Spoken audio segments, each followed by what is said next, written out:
জীবনে চলার পথে মেয়েরাই বড় যোদ্ধা। তাদের নিজের বলে কিছু হয় না, কারণ তারা যখন জন্মেছিল সেটা বাবার বাড়ি ছিল। তাদের যখন বিয়ে হলো তখন সেটা স্বামীর বাড়ি হয়ে গেল। তো সেখানে দুটো জায়গাতেই তাদের মানিয়ে নিতে হয়েছে, আর এখনও হচ্ছে, সারা জীবনই হবে। তাই মানিয়ে নিতে নিতে জীবনে চলার পথটা যে কখন ফুরিয়ে যায় তা তারা নিজেরাও বুঝে উঠতে পারে না। এটা কি ঠিক? সত্যিই কি নিজের বলে কিছু হয় না? হয়। যদি তুমি চাও তাহলে তোমারও নিজের কিছু হবে।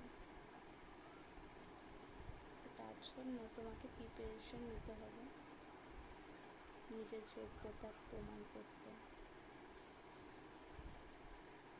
পড়াশোনা করতে হবে ভালো করে।